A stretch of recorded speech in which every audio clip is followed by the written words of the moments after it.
In this lesson, configuring the space and layout, we'll continue our look at the Mail tool within Outlook. Let's start with the next option here, examining the Message Preview drop-down menu, located here in the Arrangement section of the View tab, Message Preview. This will allow you to determine if you want to show 1, 2, or 3 lines of text from your emails previewed in the messages list. Here's your messages list, and you can see currently we can see 1 line of text from the email. If you select the Message Preview drop-down menu, you'll see that you can turn this Message Preview off or choose 1, 2, or 3 lines. If we choose 3 lines, we can apply this to all mailboxes or just this folder. Let's start with just this folder. And you can see what's happened now is our emails in our messages pane now shows 3 lines of text instead of 1. It's made our email messages much bigger. If your inbox stays relatively clean and you don't get too many messages, this might be an effective use for you.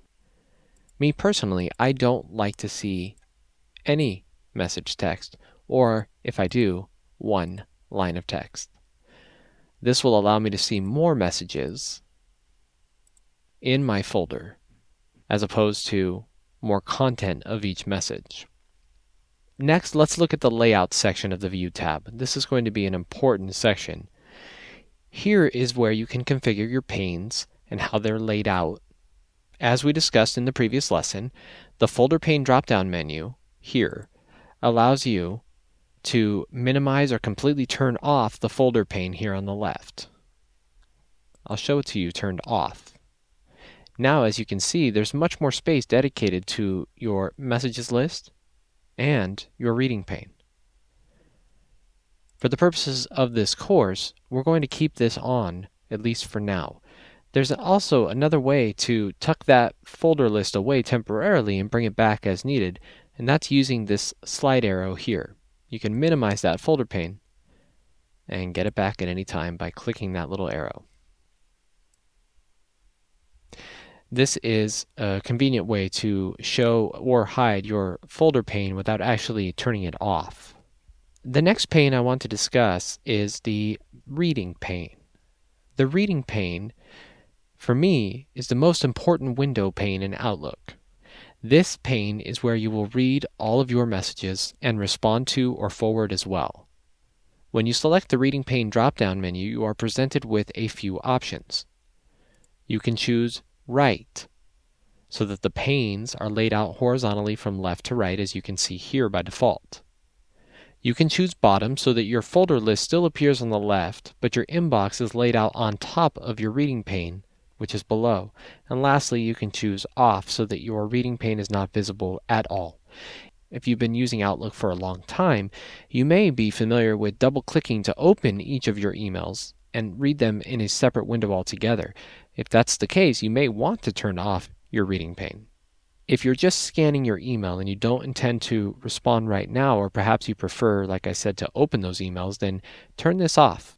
My preference personally is the bottom option. So why do you suppose I prefer this method? Honestly, it's because I can see so much more information about the messages residing in my inbox when the inbox is laid out on top like this. You see, here I can now see who my messages are from, the subject of those messages, when the message was received, the size of the message. I can choose to flag it, which we'll talk about later. And these 4 columns here show additional information. Particularly this one here with the paperclip allows me to see my messages and whether or not they have an attachment.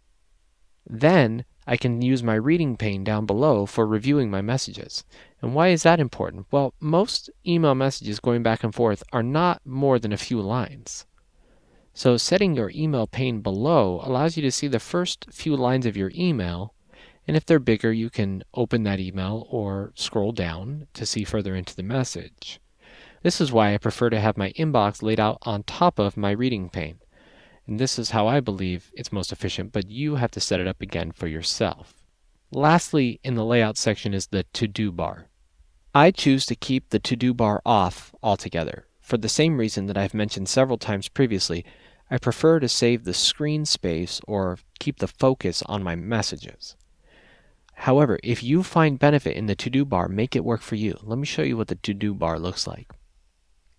You can choose to show calendar, people, or tasks, or turn off the to-do bar altogether. Let's start with calendar. As you can see, this opens up a large pane here on the right, and it shows your calendar. If we had several items scheduled for today, they would be listed below.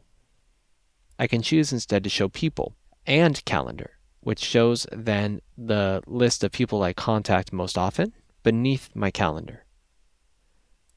If I choose to show tasks as well, it will add the tasks beneath my contacts. Or of course I can customize this, remove the people, add only tasks and calendar, or you get the idea. So I choose to turn that off to save the space so that I can use it to see the messages in my inbox and have more space to read my messages. And that completes configuring your space and layout.